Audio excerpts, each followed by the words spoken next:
Hello, Internet, and welcome to Unknown Facts. Today we're exploring the dark side of video games, when play turns deadly. From Mario's pixelated worlds to sprawling RPGs, gaming is a global passion, but sometimes the line between fun and obsession blurs. We're diving into 7 shocking cases where gaming led to real-world tragedy. These stories aren't just headlines, they're sobering reminders of the risks when digital escapes go too far.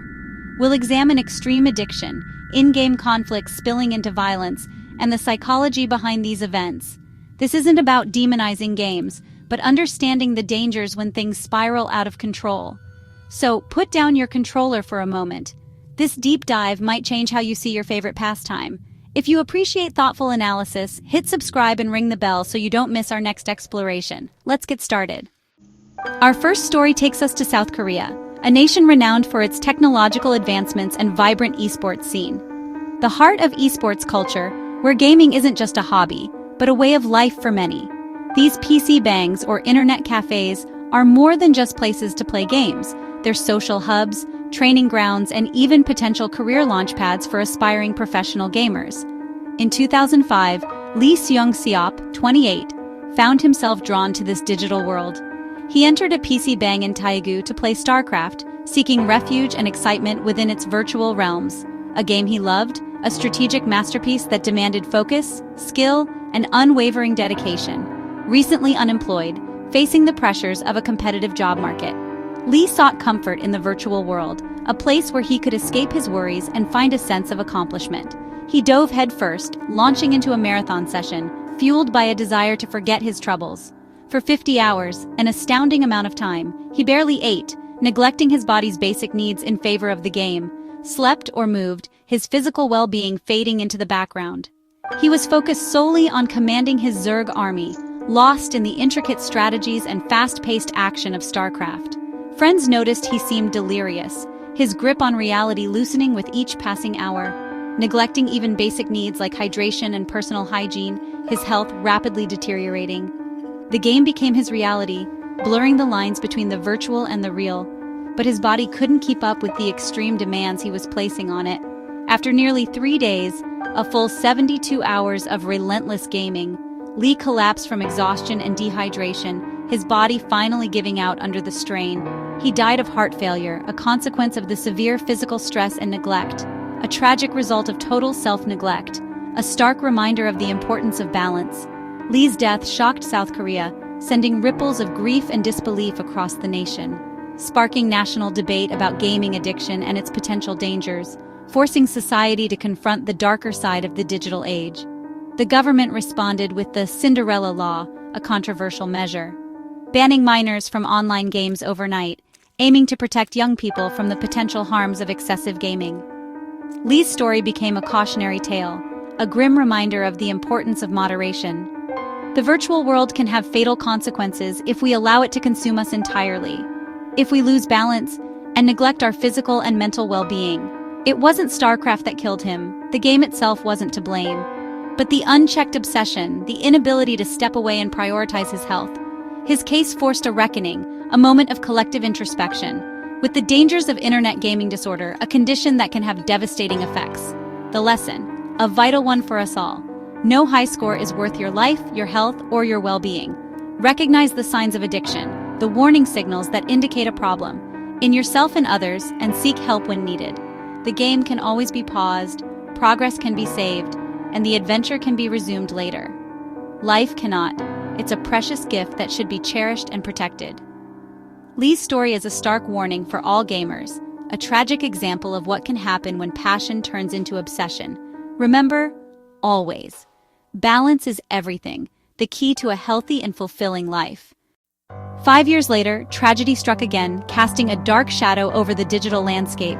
The allure of online worlds continued to draw people in, but the potential for harm remained a stark reality.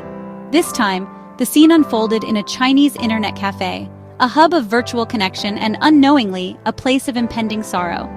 It was 2010, a year when online gaming was reaching new heights of popularity, but also a time when the dangers of excessive immersion were becoming increasingly apparent. A young man, seeking escape and perhaps a sense of accomplishment, spent nearly 20 hours playing World of Warcraft non-stop, his eyes glued to the screen, his world shrinking to the virtual realm. Unemployed and seeking purpose, he found himself drawn into the immersive world of Azeroth, a digital escape from the challenges of his daily life. He lost himself in Azeroth, a vibrant and captivating world that offered endless possibilities and a sense of belonging. Ignoring hunger, he pushed onward, driven by the desire to level up, complete quests, and connect with fellow players. Fatigue and reality itself faded into the background as the game consumed his attention and his physical well-being. The cafe's 24/7 environment, a haven for dedicated gamers, made it easy to forget the passage of time and the importance of basic needs like sleep and nourishment. After almost a full day of relentless gaming, the consequences of his neglect began to manifest. He slumped over in his chair, dead from heart failure, a tragic outcome caused by sheer exhaustion and the strain of prolonged immersion. He'd spent his savings on gaming, prioritizing virtual progress over real-world necessities. He ended up trading his life for more time online, a devastating illustration of the potential dangers of unchecked gaming habits. This wasn't an isolated case, a freak incident that could be easily dismissed. It was part of a disturbing global pattern, a growing trend of gaming-related deaths and health issues that demanded attention and action. Games like WoW, with their intricate reward systems and social elements, are meticulously designed for endless play, encouraging players to invest countless hours in pursuit of virtual goals. This can be particularly dangerous for vulnerable players, those who may be struggling with mental health issues, social isolation, or a lack of purpose in their lives. The industry, once celebrated for its innovation and entertainment value, began to face tough questions about its role in these tragedies. The questions revolved around responsibility and player safety, prompting a debate about the ethical obligations of game developers and publishers. Some games added warnings about the potential risks of excessive play, a small step towards addressing the problem. But the core design, with its addictive loops and constant rewards, still incentivizes marathon sessions, making it difficult for players to moderate their behavior. This death served as a grim reminder of the potential consequences of prioritizing virtual achievement over real-world well-being. The relentless pursuit of virtual achievement, fueled by addictive game mechanics, can have real, irreversible costs on your health and overall quality of life.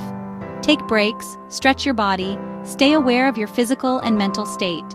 And remember, your health matters far more than any quest, any level, or any virtual reward. Don't let the game become your only world. Cultivate a balanced lifestyle that includes physical activity, social interaction, and real-world experiences. Back in 2012, the release of Diablo III wasn't just another game launch. It was a monumental, global event.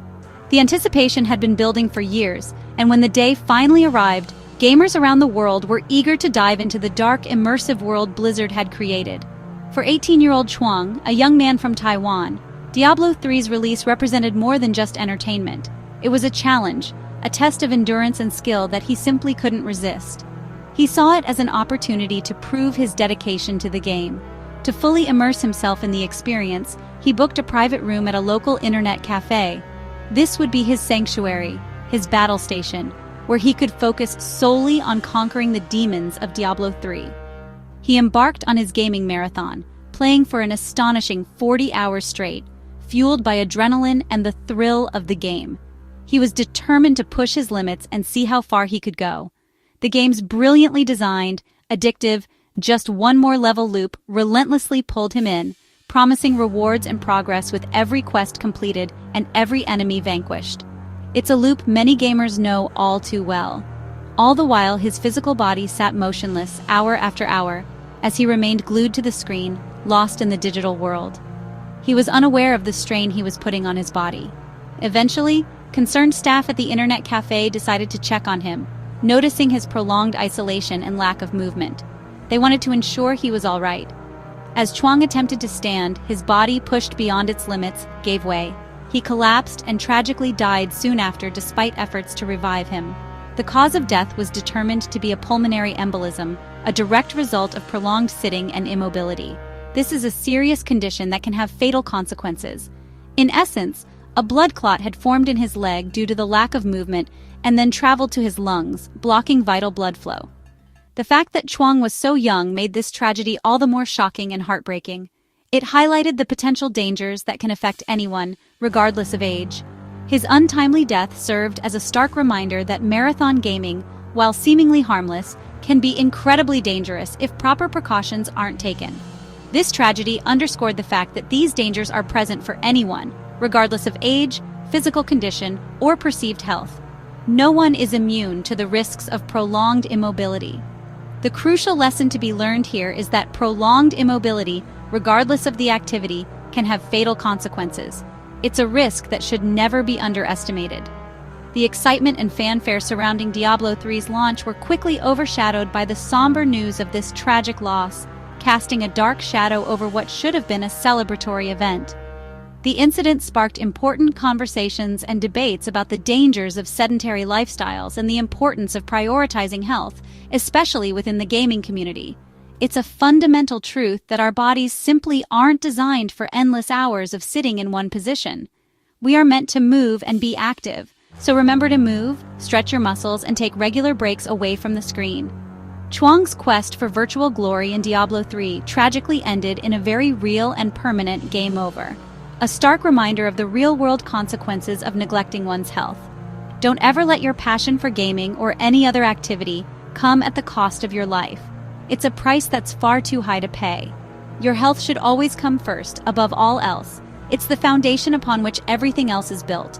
Always remember to pause, step away, and take care of yourself. Your well-being is paramount. Now we turn to a case where obsession led to violence. In 2007, Ohio teen Daniel Petrick was consumed by Halo 3, playing up to 18 hours a day. His parents, concerned, locked away his game and their handgun. Feeling betrayed, Daniel retrieved both. He shot his parents, killing his mother and wounding his father, then fled with his game. The trial debated whether the game desensitized him or if deeper issues were at play. Daniel was sentenced to life in prison. The judge cited the game's influence, fueling debate about video game violence. This tragedy wasn't about a game alone, but about obsession, emotional turmoil, and access to weapons. It's a chilling reminder. When fantasy and reality blur, the consequences can be deadly. Games can be powerful, but unchecked obsession and poor emotional regulation are the real dangers. Keep perspective. No game is worth a life. Seek help if you or someone you know is struggling. In the Philippines, esports is a national passion. In 2015, a 17-year-old competed in a multi-day Dota 2 tournament. The pressure was intense, matches lasted hours, breaks were rare, and adrenaline masked exhaustion. During a crucial match, he collapsed at his computer. Despite immediate medical attention, he died, likely from a stroke triggered by stress and exhaustion. His blood pressure had soared, pushing his body past its limits. The tragedy shocked the esports community and raised questions about player safety. Should tournaments mandate breaks and provide medical support? Competitive gaming can be as physically demanding as traditional sports. In Dota 2, death is temporary, a respawn away. In real life, there are no second chances. This young man's drive for victory cost him everything. Esports must prioritize health and safety. No prize is worth your life. Gaming is social, but sometimes competition turns toxic. In 2011, Colorado roommates Lamar Roberts and Isaiah Dixon argued over Call of Duty Black Ops. What began as trash talk escalated into a physical fight. In a moment of rage, Roberts grabbed a handgun and shot Dixon, killing his friend. The controller on the floor was a silent witness to a senseless tragedy. This wasn't about addiction or premeditation, but a failure to control anger. The high-stakes nature of games can fuel real emotions, but violence is never the answer. Roberts was charged with reckless manslaughter. The lesson: keep perspective, and remember it's just a game. No virtual battle is worth a real-life loss. Emotional regulation matters. Don't let a game destroy a friendship. Play responsibly and walk away before things go too far. Our final story is the most chilling: a mass shooting at a gaming tournament. In 2018, Jacksonville, Florida hosted a Madden NFL 19 qualifier. David Katz, a competitor, lost and left the venue only to return with 2 handguns. He opened fire, killing 2 fellow players and injuring 10 before taking his own life. The attack was broadcast live, shattering the sense of safety in esports. Katz's motive: an inability to cope with losing, compounded by mental health struggles. The tragedy forced the industry to rethink security and mental health support at events. This wasn't about addiction or a simple dispute, but a calculated act by a troubled individual. The names Elijah Clayton and Taylor Robertson became symbols of a community's loss. The lesson: the people behind gamertags are real, and the stakes can be life and death. Esports must prioritize safety and mental health. Support your community. Look out for one another. Gaming should unite, not destroy. These stories reveal the darkest intersections of gaming and real life. From marathon sessions to violent outbursts, they show the risks when passion turns to obsession. The games themselves aren't evil. It's unchecked behavior and vulnerability that lead to tragedy.